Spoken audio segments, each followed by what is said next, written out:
Welcome to RPG Ranked, the channel where all your favorite RPGs are ranked. What's up, RPG nerds? Welcome back to RPG Ranked. I'm Brighton Nelson, and I make RPG videos. I've been working on a lot of Octopath Traveler videos as of late because the second one's coming out soon, and I'm really excited to make this video because I've been waiting a long time to make this video. If you enjoy RPGs, please like, subscribe, and check out some other videos, especially the Octopath Traveler videos just posted. And if this doesn't seem like the best video, I regret to inform you, I just made this video and the audio didn't work, and it was very tragic. So, I'm going to try my best to make it just as good as it was before, but no promises. Alright, let's not be sad though, because I don't want you to click off this video because I've been working hard on this, but alright, let's just get started right away. Let's do this again. I can do this. Alright, I'm going to start with Chapter 1s, then Chapter 2, then 3, then 4. Alright, we're going to start with Alfyn, my man, my favorite character in this game. Let's see, where do I put this one? I put him in A. I love Alfyn. He's my favorite character in this game, right? And I love that this chapter, it really shows the player who Alfyn is, right? It shows through a basic plot, that's why it's not as high like S or S+, but through a basic plot, it shows us his relationship with his best friend. It shows how much he cares about his best friend and his best friend's sister. It shows that he really is fit to be an apothecary. It shows us that he has this idol that saved him and he wants to save others like he was saved himself. And it's a profound yet basic story of what someone who wants to help people is like. And I think I love his friendship with Zeph. Me and my friend, me and my best friend are similar. We're like those two. Alfyn is the most relatable character in the game for me. I love him. But yeah, it's just a great start to his story, and I feel like it just resonated with me a lot because of the themes. And it was pretty basic, but it did an amazing job of introducing who Alfyn was and his friendship with Zeph. Alright, let's move on to Chapter 1 of Cyrus' story, which I am going to put in... what is this? Sorry, I have to look at my phone because I have my ranking here. And I do not have perfect memory, contrary to what you may believe. Right below Alfyn's first story. So, Chapter 1, it does a good job of introducing Cyrus as well. And this chapter is more interesting, and it's not as basic as Alfyn's story, but it's also not as good. It's a little bit convoluted during the back end of the chapter because it's like he wants to leave, but he also doesn't want to leave. But he's also forced to leave because of a scandal with him and the princess that didn't happen because of Cyrus was jealous, and it's kind of weird. But, so that part kind of took me out of the chapter a little bit because I was like, was that necessary? But it's fine. But the real interesting part of this is he tries to, in trying to find this book thief for the headmaster who ends up being evil, he finds the far reaches of hell that has been missing for all this time. And I think that's really the true reason he got kicked out by the headmaster. But, we get to find out, we get introduced to this book, and what I loved about this chapter is how interested I was in this book. I didn't end up liking Cyrus' story all that much, which was sad because I was really interested in where it was going to go. But yeah, it was a little bit convoluted, but this story introduced us to Cyrus, and I was really excited to see more about this book, and it ended up being interesting, not as much as I was hoping for, but yeah, introducing us to the far reaches of hell was a good introduction to Cyrus and his flirty, obnoxious, oblivious, smart self. So, yeah. Alright, now let's get in Haunted. I've never really loved Haunted's story. Very mid, honestly. First chapter isn't too bad, though. I am going to put it in... Oh my gosh, this is small.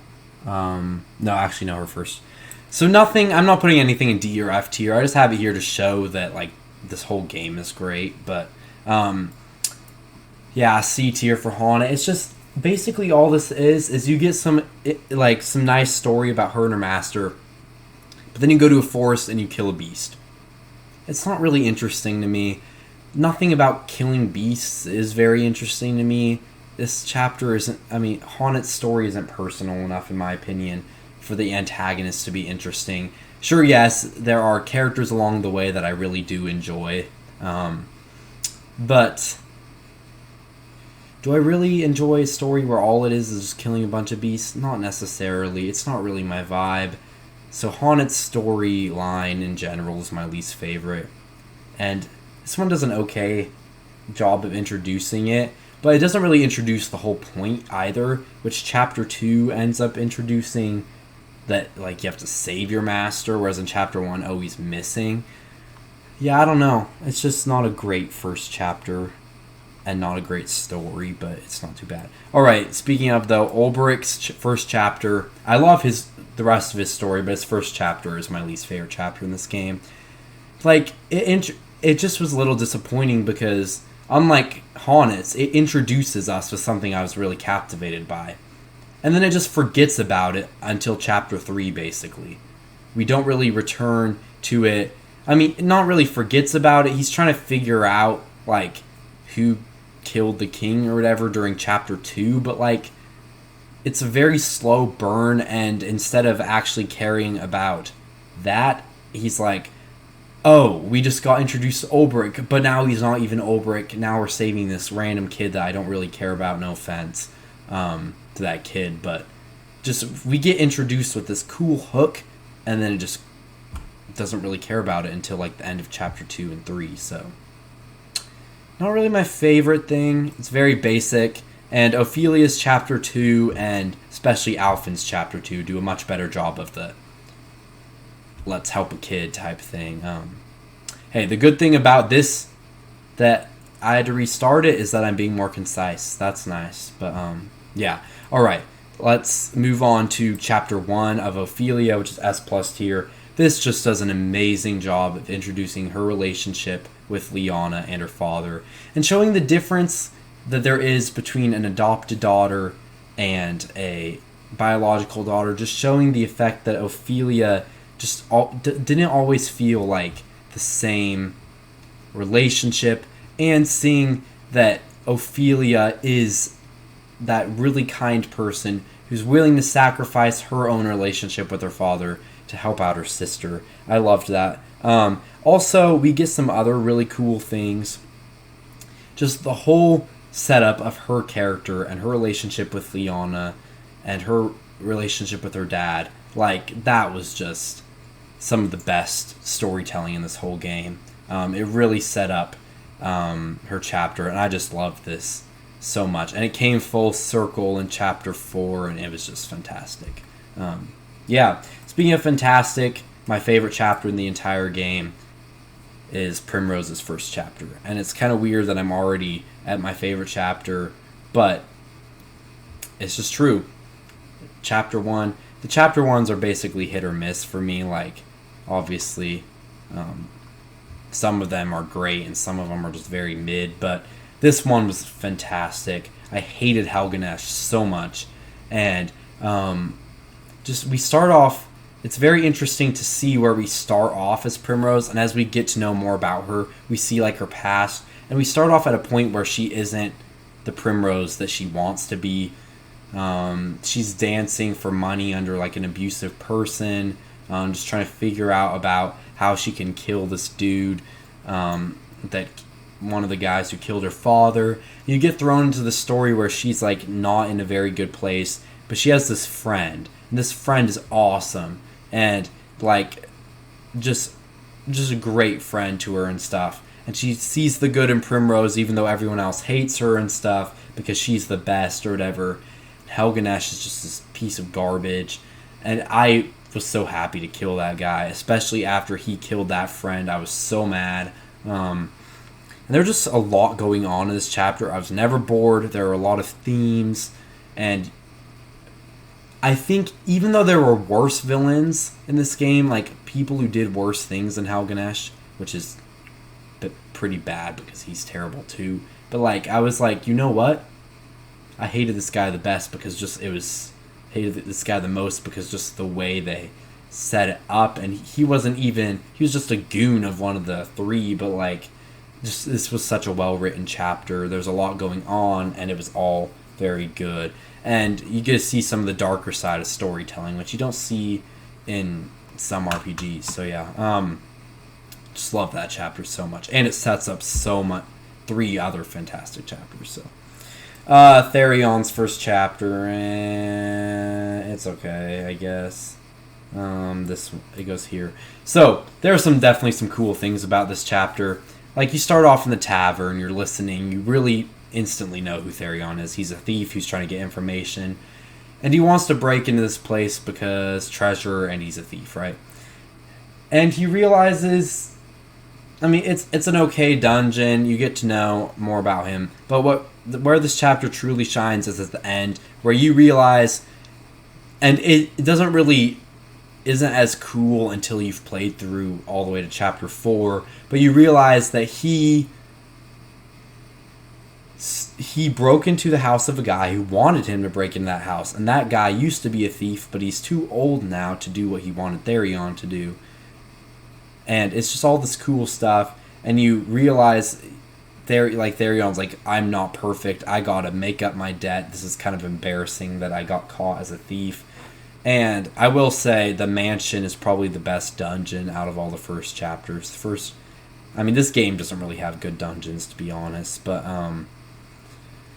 yeah, so that's a good dungeon and stuff. And there's just, this chapter is made better due to the later chapters, because you just coming back to it, there's more like, oh, this came full circle and stuff. But like, on its own, it's not necessarily like the best chapter, so yeah, it's all good, but not because of some of those like full circle moments. I think it's better than C tier, but it's not the best. Therion's a pretty boring character, honestly. He's like that guy's just like whatever to everything, and I'm not a big fan. I do like his arc about trust, but we'll get into that later.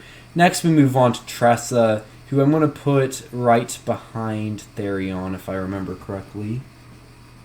Or is it right in front? I can't remember. No, right behind. I like Tressa much better as a character, of course, but I feel like her story isn't as interesting as Therion's, right? The whole thing, the very end where she meets up with Captain Leon and gets the notebook, that very like last minute of the chapter is pretty good. And I think it's good enough to put it above C tier. But it's not as captivating as Therion's. And it does a great job of introducing what is to come for the rest of her chapters. And it really builds and builds. But yeah, it's just like you go beat up some goofy pirates and you care about money, and now you're going to go travel the world. Like, it's very simple. It's done well. It's not like it was boring like these two, but it was just very mid. It's not really much to say about it. It was just very much a chapter. It was a chapter. All right, let's move on to Chapter 2. Chapter 2, I think in general the Chapter 2s are the worst, but there are still some really good ones here. And speaking of the worst Chapter 2s, not Alfyn's Chapter 2, because this is my favorite of them. I love this so much. So, in fact, my favorite book, Mark of the Plague by Kevin Sands, has obviously a more elaborate version since it's like 400 pages or whatever. But my favorite book has a plot about an apothecary who isn't a villain. Well, you don't think is a villain, and then there's a twist, and that book does definitely execute it better. But I love this story, the idea of this story, so that's great. But my true favorite part isn't even that, because I saw that coming from a mile away, which I probably wouldn't have if I hadn't read that book already. But I just love that we got to see his relationship with this little girl, and we just get to see how cool Alfyn is, like how nice of a guy, and he's willing to help people no matter their financial issues and stuff. And we get to see this mom who's broken from the loss of her husband. We get to see these two little girls who are still cheerful, who are still doing their best, and they are like collecting seashells for their family to get money, and they give some to Alfyn out of the goodness of their heart and stuff. Even though, like, if you hear the travel banter, Tressa's like, these aren't worth anything, and I'm like, whatever. They're worth what? And I mean, that travel banter plays into Tressa's character development later, now that I think about it. But like, you just get to see Alfyn being awesome. You get to see the foil between him and that girl who just does it for the money, and you get to see that he's completely the opposite. He does it out of the goodness of his heart, even though he makes little to nothing. Like, he just wants to be like his hero, the man who saved him. And Alfyn is my favorite character. He's my man. He's the most relatable of them to me. I kind of want to be...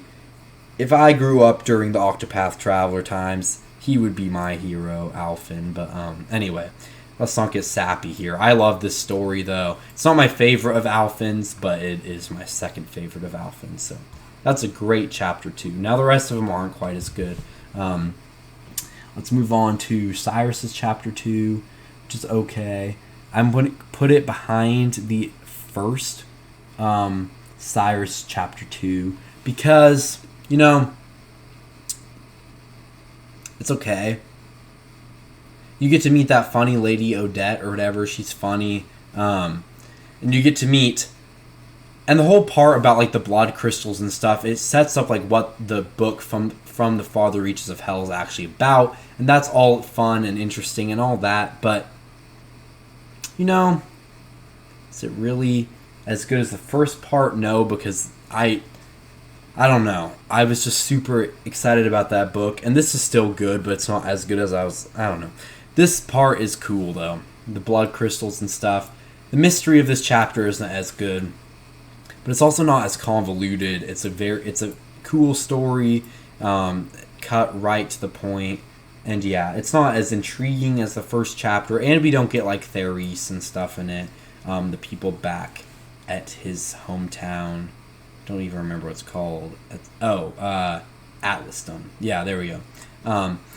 Yeah, so it's like a good thing. I just feel like the first chapter is more consistent, whereas the second chapter is like, oh, it's just boring, and then all of a sudden, oh, it's cool. And you get to see some of the darker aspects of Octopath Traveler. Most of those are in Primrose's chapter, but we do get to see some in Cyrus's chapter too, so that's as well. And that's cool. Chapter 2 of Haunets is definitely better than the first chapter, but is it good? Nah, not really. It's fine. You know, the cool part about this chapter is it's like the first chapter introduces you to, oh, Zonta's missing, and chapter 2 is like, oh, we gotta save him now. And you see by the end that he's turned to stone, and then it really starts like the actual plot of her arc.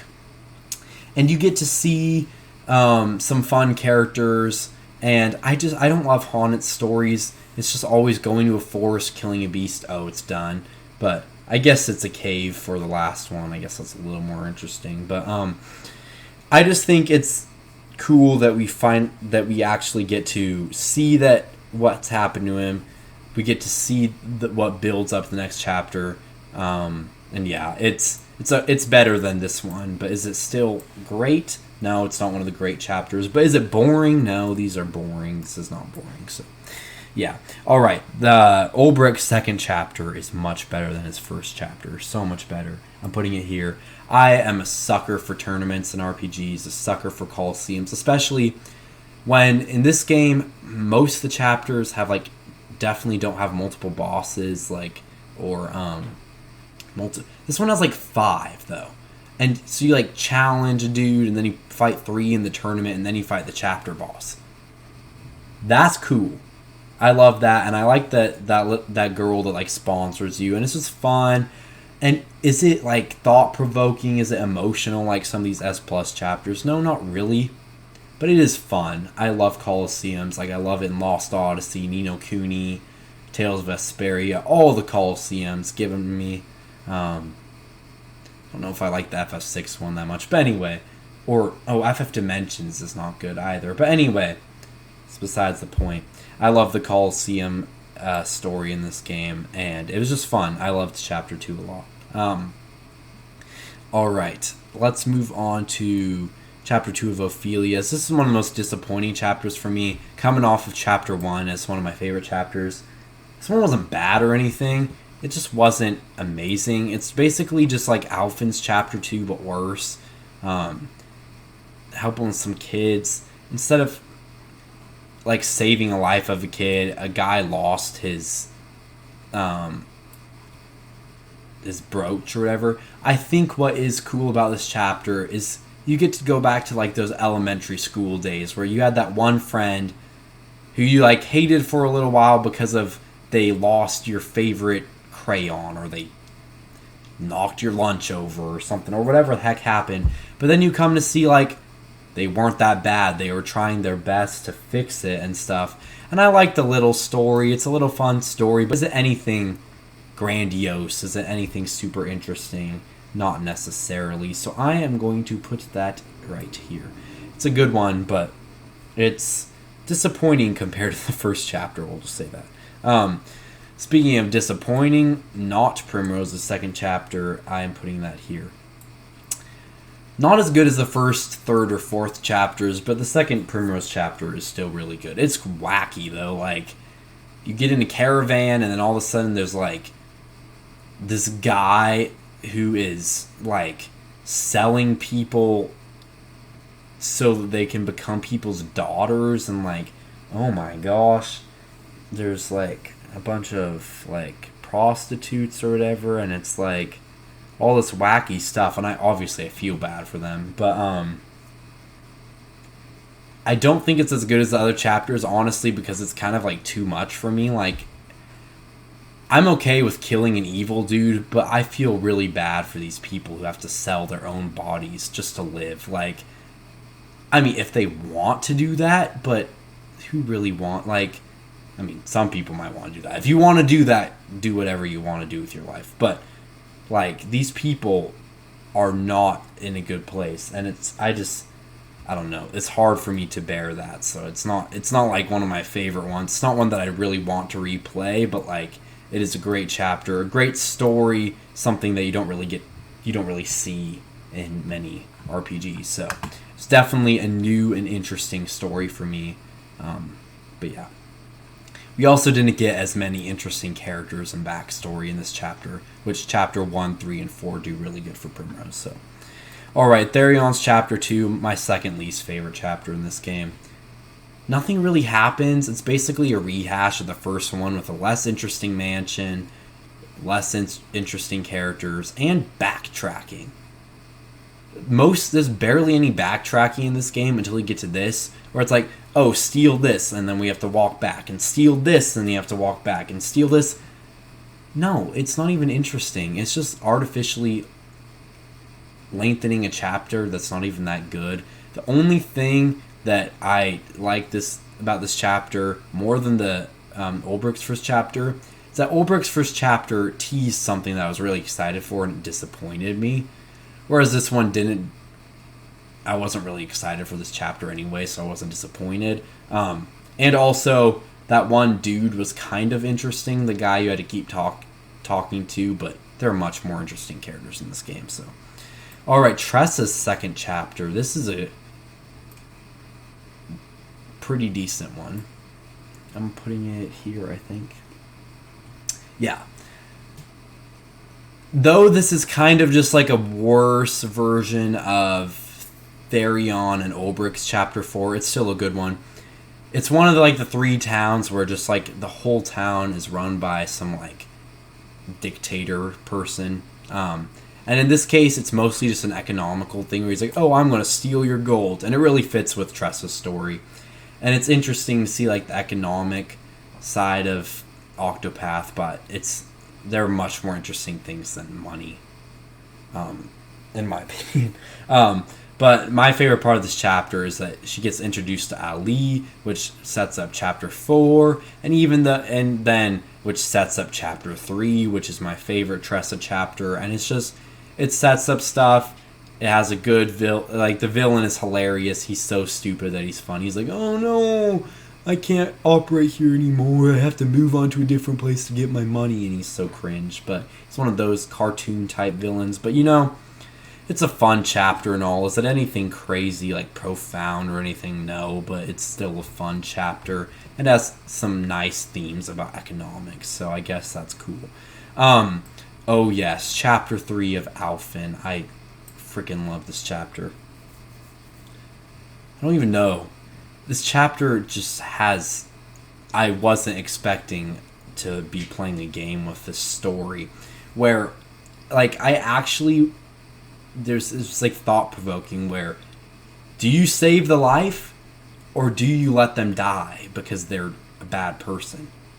And, like, my first obvious thought would be, let them die for heck's sake. But, like, if you just see Ogun versus Alfyn and you see both their viewpoints, I agreed with both of them. I was like, what's going to happen in this chapter?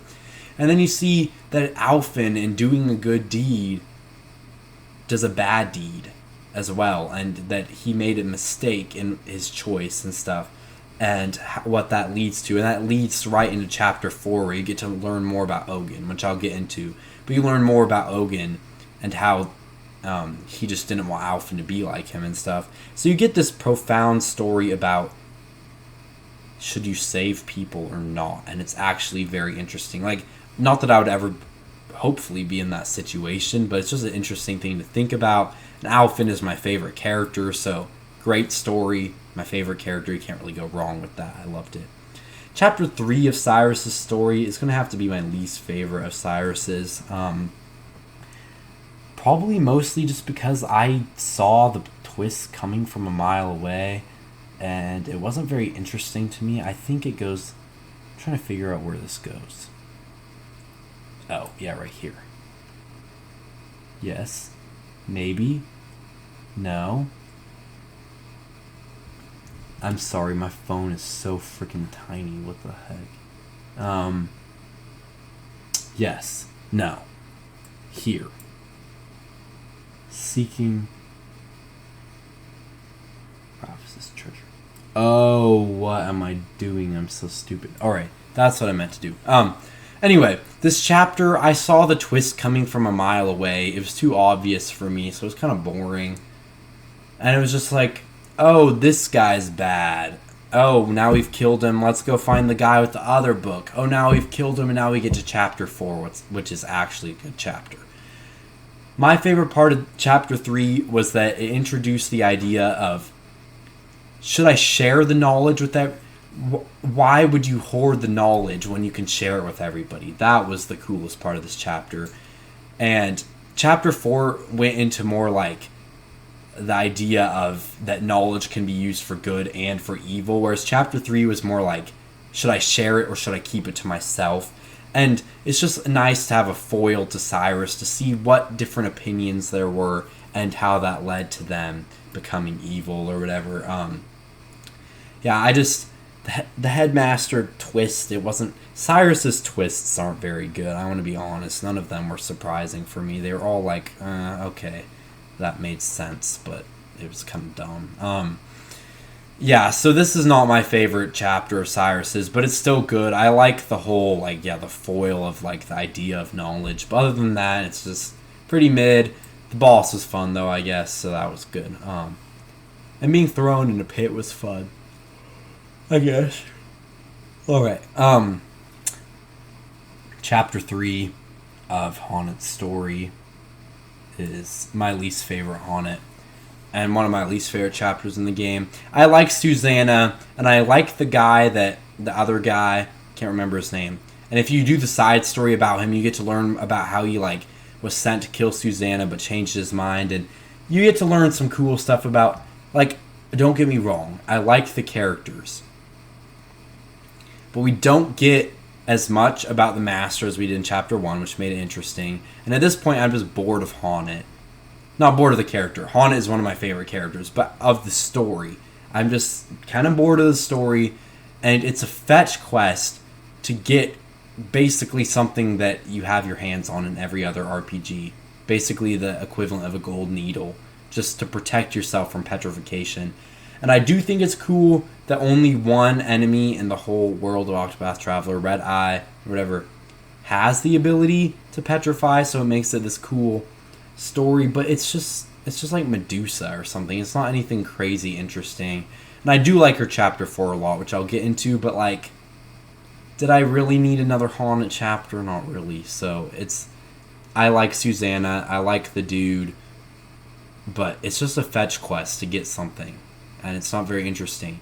And the boss is literally just called Dragon. It's the most generic boss. It's just Dragon. Like, I thought the other beasts were generic, and then we got to Dragon, and I was like, I'm losing it.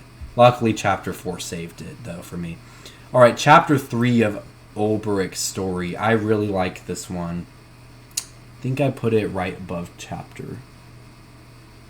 Not right above, but... Olberic's Chapter 3. After Chapter 2, you're like, okay, I gotta go kill this guy, right? My brother from the war or whatever, I have to go kill him because he killed the king or whatever. But then you get into this, like, story where you realize it wasn't his fault. He was sent by orders and he thought he was doing the right thing. And then, like, you challenge him to duel, and then Olberic is like, he's changed. I need to change myself, and we need to join against Werner, who really is the evil guy. And I love this story. Like, you can see the friendship, you can see that Olberic realizes that, yeah, he's been saving this village from these lizard men for, like, years or months or however, I can't remember. But, like, he's not a bad guy anymore. I should trust him now. And it leads to the epic Chapter 4 and stuff. But, like, I just really love this chapter. I love that he puts the trust in his friend again. And it's another epic one where you get to fight multiple. Like, you fight hordes of lizards, and then you fight a duel against the guy, and then you fight the bosses with the guy. You know, like, I like that in Olberic's story you get to do a lot of fighting, and it feels epic. So that's a good thing. But yeah, just the themes of Olberic's story I really do enjoy. And yeah, Chapter 3 is a great one. Alright, Chapter 3 of Ophelia's story. This is like a wacky one, because this is like the one that ends in like a pretty dang cool cliffhanger. So it already is a pretty nice story. You get there, and then this kid gives this, like, the bishop a letter or whatever, and he's like, oh my gosh, this letter. And you're just like, what did this kid write? And then you realize it's like a ransom note for his daughter, and he's freaking out because you have to give him the flame, or his daughter is gonna die or whatever. So that's kind of cool, because I was just expecting, oh, let's go again, let's talk to some kids again, yay, I'm a priestess lady. But no, we actually get some interesting conflict here, and then we get to the end, and I'm like, okay, that was a nice little ransom story or whatever. And then Liana shows up out of the blue, is like, our father died, and then, like, drugs you and steals the flame, and you hear about the savior. So much happens in a little moment, and I'm like, oh my gosh, that was cool. So you have all this setup for Chapter 4, which makes it Chapter 4 that much better. But you have all this setup that makes you want to play Chapter 4 as soon as possible. And it introduces that there's a conflicting religion, or at least like a cult group of some sort or whatever, with the savior or whatever. And then you get to see like a different perspective on this, and you get to see that Liana isn't always a great person, and you get to see she's blinded by her father's death, just like Primrose actually, but she wants to do anything to bring him back. And it's kind of sad, because that's a lot of times when people become the villain or whatever. Luckily Ophelia was able to help her. But it's just a very interesting way to jump, like, very good cliffhanger at the end. If there wasn't that cliffhanger at the end, would this be one of my favorite chapters up there in S tier? No. It was a good chapter all around, but the end was just amazing. One of the best endings, if not the best ending to a chapter. But the rest of the chapter was pretty just decent, so. Alright. Chapter 3 of Primrose's story is fantastic. It is going to be right here. Yeah.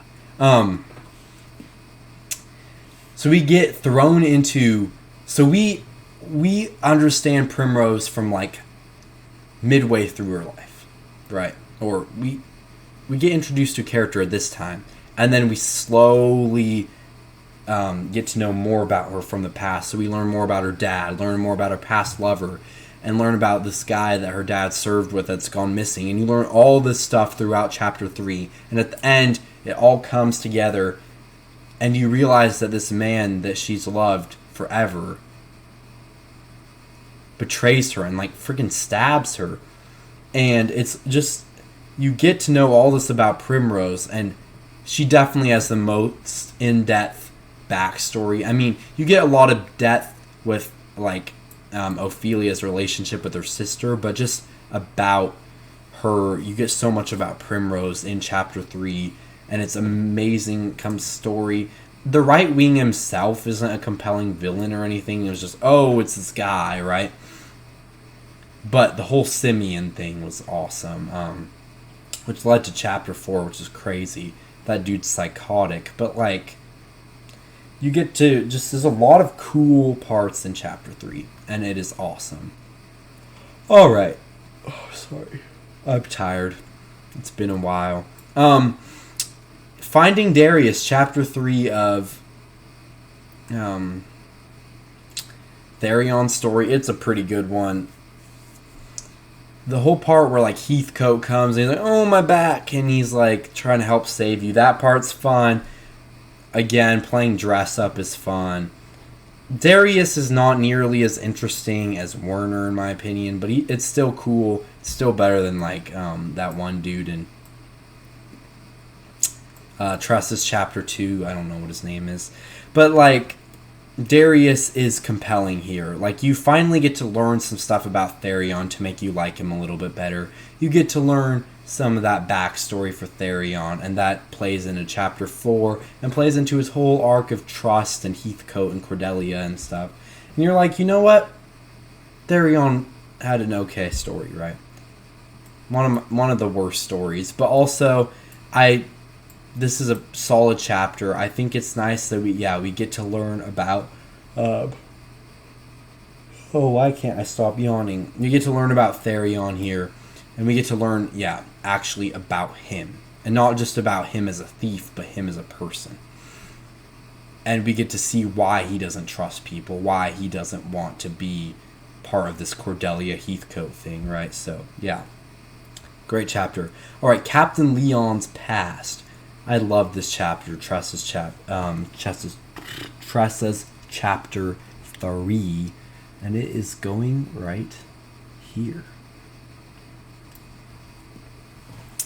We just get to go in depth about this character. He's not even one of like the main characters of this game, but we get to learn so much about Captain Leon, and he teaches Tressa this lesson that everyone has a true treasure, and it's not gold, it's not gems.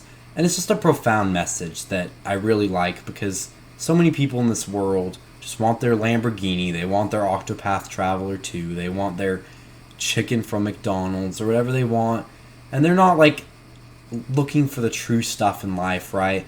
And that's what this shows us here. And he's like, he realizes that all the gold in the world isn't enough for him. He wants his friendship with this friend. And my favorite part of the chapter is that after his friend dies, his friend tells him that he always wanted to be a merchant. He never wanted to be a pirate. And Leon just laughs at him. He's like, bruh, you're stupid.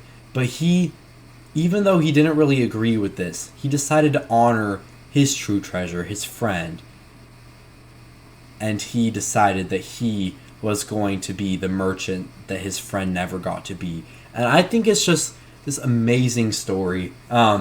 It doesn't really relate as much to Tressa. It's mostly about, I feel like to be an S+ tier, it has to like actually be about the character. And it's not S+ tier for me, but because like the boss of the chapter and stuff, none of that is very interesting. Forget about that. But this whole story about Captain Leon is amazing. And I'm very glad that it was part of the game. Alright, now we're on to chapter 4. My biggest problem with the chapter 4 is they're all amazing. but none of them ended really that well, in my opinion. I don't know. I just felt like it was like finale of the chapter, and I was like, that was the end?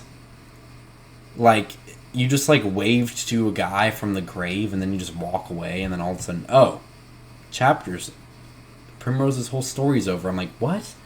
There had to be more. But anyway, that is one time I will say Haunitz was the best. She felt like she was actually done with her story. But anyway, let's get started. Chapter 4 of Alfyn's story. So we go from who's worth saving.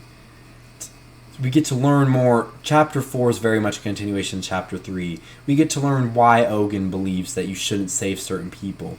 And we get to believe that Ogun doesn't even want to live anymore. That he doesn't find worth in himself because of he did the same thing to this man that this man did to his wife, and he killed him. And he became the very thing he sought to destroy. And we get to see Alfyn being the epic Giga Chad that he is. We get to see him reinvigorate Ogun to want to live again. And it's just all of these like apothecary stories, bro. All these Alfyn stories. This one not as much, but these are just all very profound messages or very deep messages that I didn't expect to really be part of this game. Like I really did like these stories a lot, and Ogun was a very interesting character, best side character in the game. As much as I love Captain Leon, he's the best. And I also love that Olberic dude or whatever. But yeah. Oh, and the girl from Chapter 1 of Primrose's story, she's cool. Oh, and the girl in Chapter 2. There are some good side characters. Anyway, yeah. Absolutely love this chapter. Bomb.com, dude. Okay. Cyrus's 4th chapter. This one is cool. I mostly already talked about what I liked about this chapter earlier, but I'll just recap really quick because if you remembered, then you're crazy, because I don't even know if I remember. There we go. That's where it goes. Basically, this chapter might go higher if it wasn't for one thing. There's some like weird inconsistencies. Same with Tressa's Chapter 4. I'll talk about that in a second. But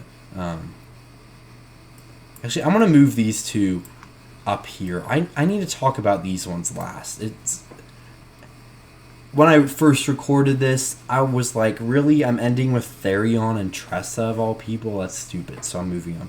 But anyway, so we get to be like, all right.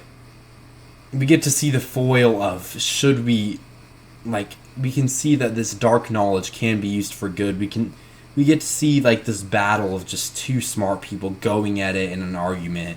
And that part's cool. Honestly, cooler than the boss fight, in my opinion. It's just like the argument. And you get to go into actually one of the most interesting dungeons in the game, where it's like this bunker where there's all these books that you have to scrutinize or whatever. And you get to learn these things that you didn't expect you would learn, and you get to, and yes, the twist wasn't very good, but it was executed well. Just the twist itself was kind of dumb. But and yeah, so we get this lady who's like, join me, Cyrus. It's basically like the Last Jedi or whatever the heck. It's like, join me, or I guess any of the Star Wars movies. I don't know why I said the Last Jedi. Like, I was just thinking Kylo and Rey being like, let's make Force babies or whatever. But anyway, why did I just say that? That's so bad. But like, this whole story is cool because we get to just see what different people do with knowledge, and we get to see that.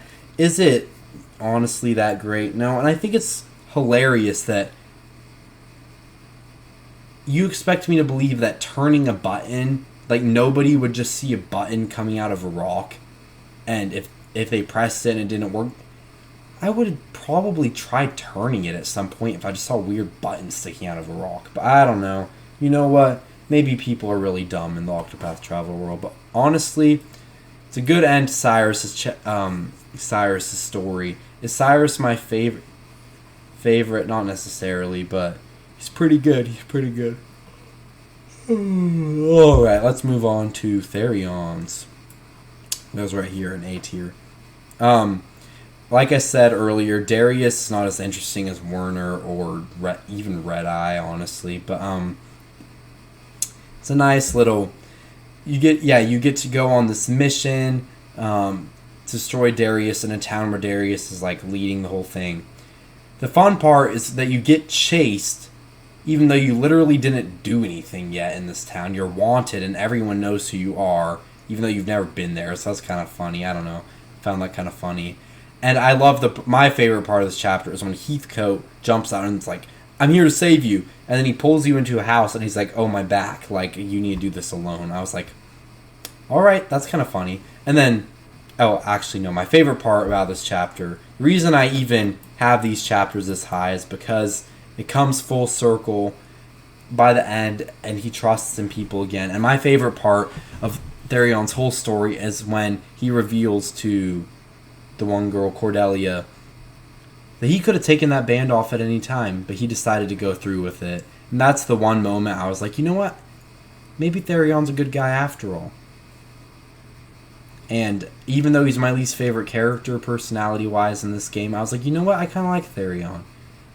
Maybe he just has some social issues or something.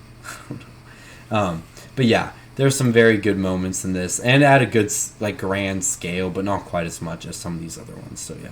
All right, let's move on to Tressa's 4th chapter.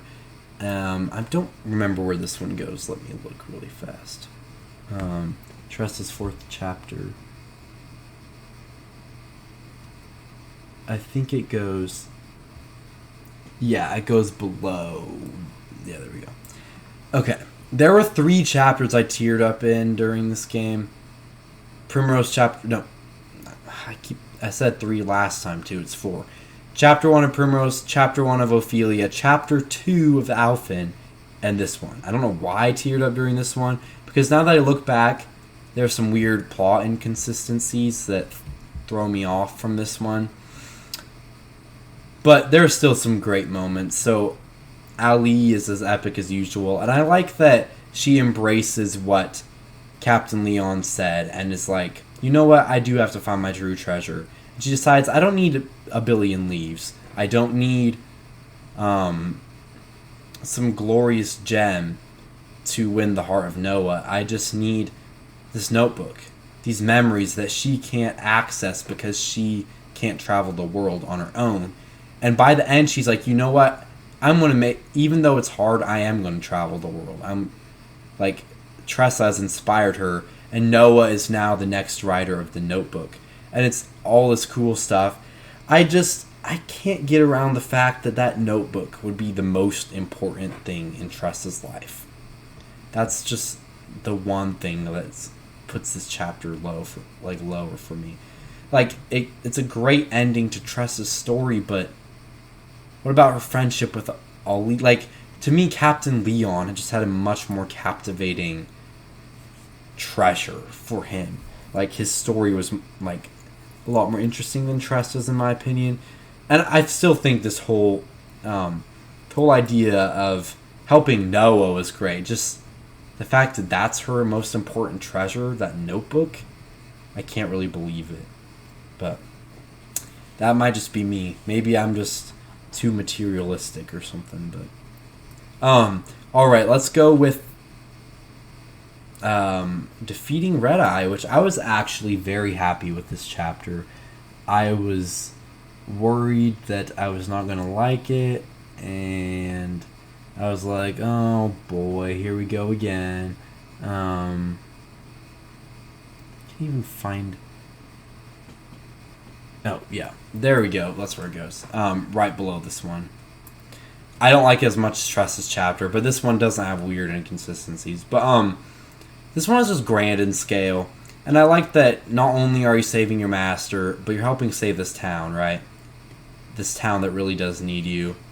And it just is an epic thing. And there's a little bit of horror and suspense aspect where they go in and they get turned to stone and then all that stuff. It's just a fun ending. It's kind of like the brainless type of fighting fun that is in the tournament one. It's not like anything too emotional, but I will give it the fact that once the Master comes back, it does stick the landing the best of any Chapter 4. It's not as interesting as the other ones, but it does stick the landing very well. It brings Honnet's chapter to a great finish, even though the rest of it was very kind of boring. And I was really happy because I love Honnet, and it was great to be in an awesome town with some awesome action. And yeah, it's just very grand in scale, and I liked it a lot. But speaking of grand in scale and ones I like a lot, defeating Werner was basically just a complete upgrade to defeating Red Eye. You get to this town, and it's like completely this dictator thing. You have to pay like a toll to get in. People are getting burned at a stake. You're instantly in this crazy story. Then you join a rebel group with your bestie, and you go kill this dude. Like, it was so epic. It was honestly so epic. It wasn't as like, there wasn't as much like character or like crazy like thought-provoking stuff like there are in some of these other S+ things, but epicness is a factor of good storytelling, and this was by far the most grand story chapter in the game. And it all comes around because the man who he was tricked, you know. His friend was tricked, and I was just happy to see Werner dead. And he's a terrible person, like, you know. That town is just sad. And just being able to destroy that guy was awesome. Yeah, I loved this chapter. The grand scale was fantastic. And just like the other Olberic chapters, there are fights along the way before the boss fight that are important too, which is only really present in, I think, Therion's 3rd and 4th chapters and Honnet's 4th chapter. Whereas the other ones is just like the boss and a bunch of throwaway enemies. So, yeah, I like that about that. Alright, now Ophelia and Primrose, my two favorite, not my two favorite stories, but two of my favorite stories, saving them for last. Ophelia's chapter 4 is crazy, bro. Like, I am putting it...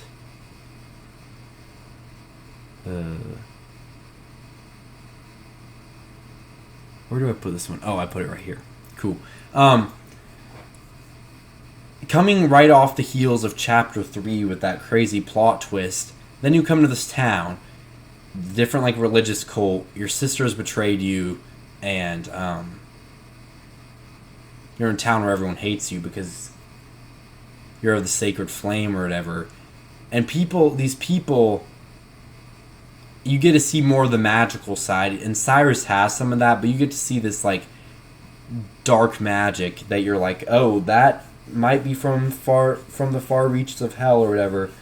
And it has, just seeing Leona want to bring her father back that badly is kind of sad, actually, just that she can't do anything about it. But that's all cool and all, like the mystic stuff, like that boss Matthias, it's cool, I guess, the savior stuff. But what really makes me love this chapter is after that's all over, where Leona, it goes back to that time with the little bird, and it's like everything has to die, but it's what living is worth it. If we didn't die, we wouldn't know the joy of life or whatever. And that was just awesome, a great moment, and it's true as heck. And it's a very profound story, and we get to see it come full circle because originally Leona helped Ophelia come back to normality. That's the right word. And now it was the other way around, where Ophelia helps her sister. And it's a great ending to the story. Very well done. Stuck the landing very well. And they go up to that meeting place. And I love Ophelia and Leona's relationship. And that was a very well done final chapter. I don't think it was as epic or as interesting as these other ones, but it definitely deserves S+ tier. Very well done on the creator's part. And now we have the best story in the game. Not the best chapter, but the conclusion to Primrose's story, the best in the game. And that is going to go right here. Simeon's crazy, y'all. Like, he stabs his lover because he wants these theatrics. This whole time he's been so obsessed with Primrose and loved her. He just wants... He's gone completely off the rails. And at this point, he likes seeing people go through dramatic things, like theatrics. Like, his life is basically like a play, and it's just wacky. But it's also interesting to think about because right now I am playing a game where a guy is playing a game with other... Like, if you really think about it, every time we watch a movie or play a game where people are, like, depressed and stuff, we're kind of just being like Simeon, if you think about it, which is kind of weird. But anyway, obviously we're not stabbing people like Simeon, but, like, you know, this whole part, you're finally getting to kill this dude, and you have all this backstory for Primrose, and if it wasn't set up with this amazing backstory, it wouldn't be one of the best chapters. But you have this whole thing where, like, you get to see the backstory as Simeon saw it from the certain perspective, and it's just all this wacky stuff, and you're in a theater. It's all this cool stuff. Anytime there's a theater portion in an RPG, it's always cool, like the opera and FF6 and stuff. Just wacky stuff going on here. Simeon is a crazy villain. Well written, but obviously just a psychopath or whatever. But honestly, it was a crazy conclusion. And finally, she can finally go back to her father's grave. And she's like, I still feel empty, but I'll find something to make me feel whole again. And it's a great ending. I still don't know who that guy she waved to at the end or whatever was. I'm kind of confused about that. But yeah. Well, that is my ranking. I'm hoping that wasn't too long. I think it was shorter than the first time I did this. I kept it more concise this time. So honestly, I'm kind of glad it got deleted. Alright. Thank you guys all for watching. If you enjoyed this video, please check out my other Octopath Traveler videos, and I'm making some Octopath 2 videos as soon as it comes out, because you know what? I'm going to try to be the first one, you know. If you enjoy this video, yeah, go check it out. And please like, subscribe, comment, and ring the notification bell. I want to know what your favorite chapters are, because you know what? Everyone's different. And I know some people really like... I've read people who love Haunted's chapters, and I'm like, what? Really? I just want to know your opinion, so please tell me. And if you made it through this whole video, it's pretty long, so thank you. You are an amazing person. Please tell me if you made it through, because I want to love your comment and tell you how cool you are. Anyway, thank you guys all for watching. I hope to see you again in a future video. Peace out, RPG nerds.